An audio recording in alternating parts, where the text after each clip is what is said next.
Harry Potter and the Half-Blood Prince. Sorry, I had to say that dramatically.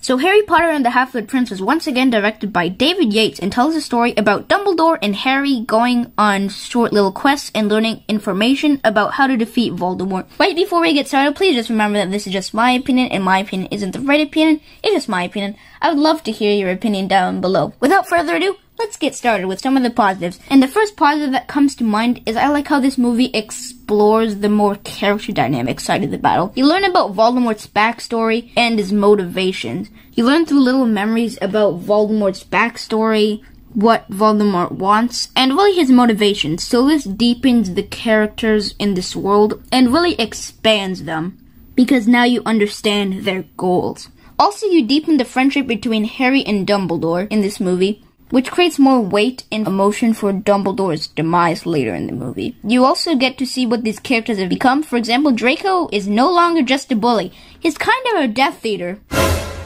Also, the visuals are cool to look at, especially through the memory sequences. Sadly, I do have a few flaws with this movie. The first one being that this movie, just from a color standpoint, looks different from its predecessors. Everything looks more dark and dull, rather than the colorful, vibrant world from the previous few. It could feel less imaginative at times. I understand that this world has to become more dark for these characters to progress, and this world and the story to unfold in a more aesthetically way for us to understand what's happening in this universe.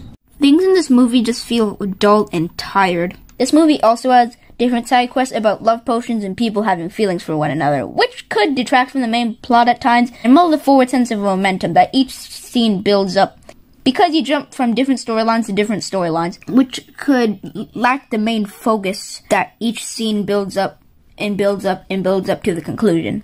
Because this movie could lack a forward sense of momentum, this movie doesn't exactly have a main push or drive that's driving the plot forward. I find some scenes in this movie should have also been explored and explained more. Some important bits of information from the book that could explain several scenes are cut out. For example, the starting scene of this movie could feel a bit out of place and confusing since it isn't explained and only explored more in the Deathly Hallows. For me, this movie could feel more of a setup movie rather than standing on its own. I find that each good franchise, sequel or prequel, should tell its own story and set up the next one. For example, in The Goblet of Fire, we had this fun tournament as well as setting up Voldemort's secret plan to come back and gain power. Sadly here, this movie could feel like just set up for the Deathly Hallows without standing on its own or telling its own cohesive story. Overall, I'm going to give Harry Potter and the Half-Blood Prince a C+. Quick soundtrack review. Once again, the soundtrack here is composed by Nicholas Hooper and has some really enjoyable cues, but at times it could feel like it wasn't Harry Potter music and it could or didn't fit in this universe, and overall I'll give the soundtrack a 7 out of 10.